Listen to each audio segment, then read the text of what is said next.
So, in chapter 344 of My Hero Academia, Vlad King tells his boy Monoma some words of encouragement. There is no such thing as a side character, or something along those lines. Now, the question of the day is this true? And the answer is no, of course not. Obviously not. It's extremely easy to look at characters' overall screen time and impact on the story and see who's actually a main character and who isn't, or at least figure out which characters are more important than others. You are definitely a side character, Vlad. However, there is a caveat to this. This is only a factual distinction we can make, but it doesn't actually affect the way the characters are written. And you may think, duh, of course the idea of main and side characters is purely a meta thing. But that's not what I mean. Let me explain with an example. Koda. Now, I couldn't even blame you if you don't know who that is by his name, because he's one of the most irrelevant kids from class 1A. However, a pretty noteworthy thing about him is that he actually has a consistent character arc throughout the series. He started off as this shy kid that barely speaks, and he only ever got a moment in the final exams. In this arc, thanks to Jiro's encouragement, he managed to overcome his fears and pass the test. Later on, during the cultural festival arc, he was the one to encourage Jiro alongside Kaminari, showing that the bond they formed still exists. And more recently, when Class A went to get Deku back, it was him of all people who started the confrontation. And that's not a coincidence. The shy kid too afraid to speak is now the one taking the initiative and yelling at the top of his lungs. This is clearly supposed to show character development. The question is, why? There was no need for this. This guy isn't important. He's never going to be important. Those three things I mentioned are not a summary. That's literally everything he's ever done.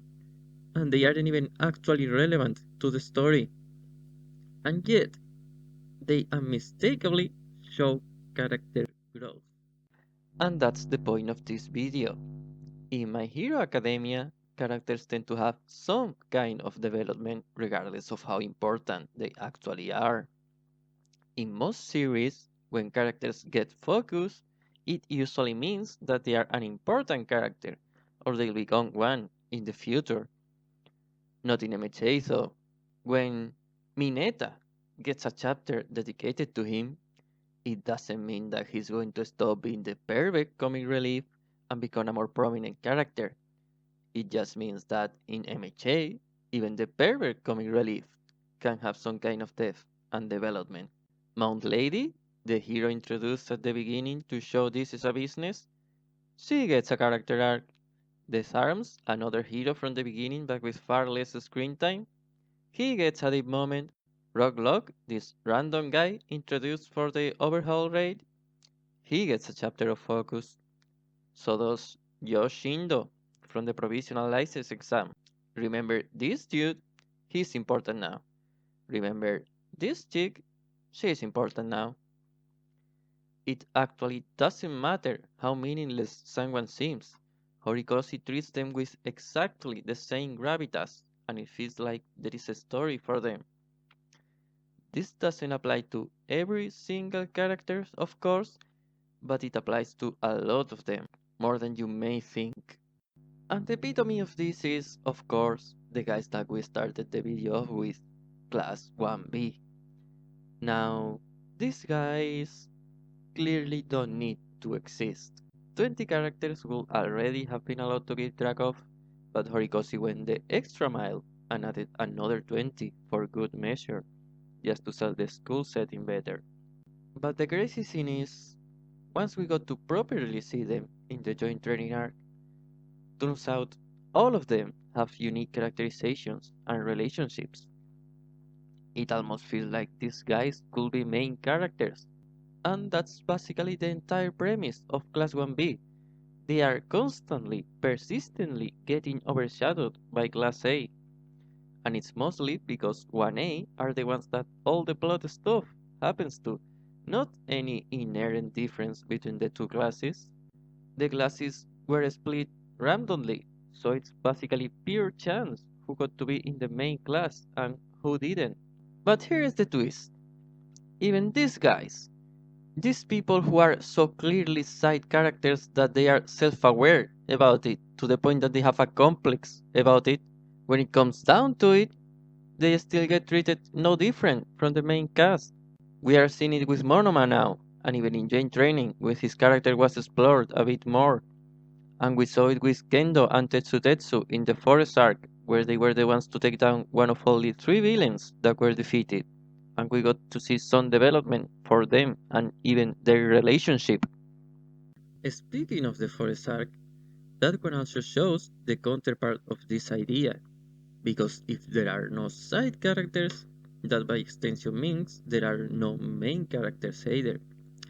And we kinda see that with Todoroki and Bakugo this arc, clearly two of the most important characters in the series. But in this arc, they don't really do much.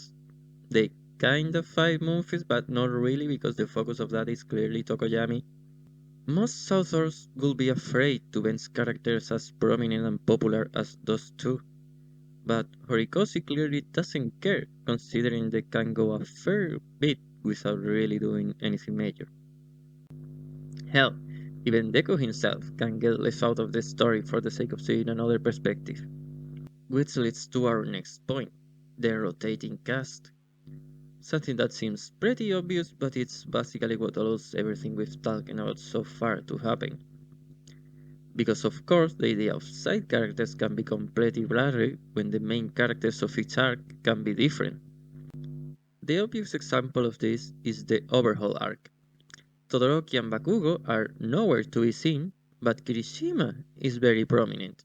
So much that people at the time thought he was being set up to become a main character.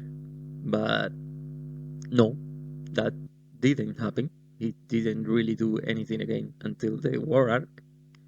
He's a main character within the context of this arc, but he's clearly far below the likes of Todoroki and Bakugo in terms of overall importance, and even someone like Uraraka, who gets focused more consistently despite not really ever having as big of a role as Kirishima in the overhaul arc.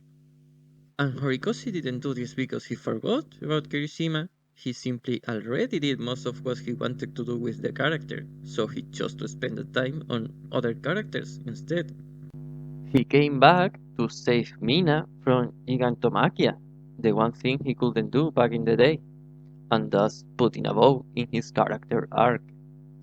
In other words, he became relevant again when it made narrative sense for him to become relevant again. So the bottom line here is this. Horikoshi uses his characters whenever he has an idea for them, regardless of how important in the overall narrative they are. He had an idea for Koda in the final exams, so he got a moment. He didn't have an idea for Ida, so his fight got off screen, even though he's leagues above Koda in terms of story relevance. Bakugo might be arguably the deuteragonist of the entire series, but if there is nothing for him to add to the Stein fight, he's not gonna shove him in there for the sake of it. There are very few moments in MHA that feels like a character being forced where they don't need to be, just for the sake of giving them something to do. But now, the $1,000,000 question. Is this a good approach? Obviously, quality is subjective, but we can go over some pretty clear negative and positive consequences of this style of character writing. There is one very obvious negative here that every other issue stems from. This kind of flies in the face of how fiction tends to work, and therefore what we expect from it. Because usually, we expect the relevance of things and characters to stay mostly consistent. The standard is, we are spending time on this guy, so please care about this guy. And that guy isn't doing anything, so you don't need to care about that guy. But MHA doesn't always work like that. It doesn't matter if one character is a literally nameless civilian from the first scene of chapter 1 and the other was a main character for one of the longest arcs in the series. That doesn't tell us anything about who is gonna play a bigger role in any given future arc. And that can be frustrating. Take the Kirishima example. He got a lot more popular after the overhaul arc, only for him to not be relevant again for a long time. Mirio is also on the same boat, Ida after the Stain arc, or even Yaojorosu after the final exams. And who can forget when everyone was head over heels for Froppy back in season 1? If you look at the MHA fandom, you'll see no end of people complaining that their favorite character has been forgotten. It's quite twisted. By the time a character gets enough screen time for people to get invested in them, their big time in the spotlight is already over. So you might end up looking forward to stuff that will never happen, because, in a way, it already happened. You just weren't invested enough to enjoy it yet. The reverse is also true. When a character that's never been relevant before suddenly gets a big moment, it can very easily fall flat. Take this moment of Hakakure yelling at Aoyama, for example. It's clearly supposed to be very emotional and a big moment for her, but since it's never really done anything of note before, I will bet plenty of people found it hard to get invested in it. Or Star and Stripes, a character that died a mere 6 chapters after her introduction, yet is written like she's been a main character all along, to the point where it feels like the whole thing is the conclusion to a completely different story that we never saw. Basically, the series demands a sort of absolute investment in every character, regardless of actual established relevance, in order to properly enjoy everything. And that's actually a lot to ask from the audience, especially when payoff isn't even guaranteed. For example, in Deku's confrontation with Class A, Jiro brings up that time he helped her with her notes in the cultural festival. Now, if you remember that moment, this is a very nice callback. But if you don't, you are probably wondering what the hell is he on about. There is a reason MHA is a little infamous for having lots of flashbacks. But this can actually lead us into the positives. Because if you are invested, the amount of callbacks and small developments you can notice is mind-boggling. The entire section of Class 1A getting Deku back to UA is a perfect example of this. Almost everything there is a reference to some past moment.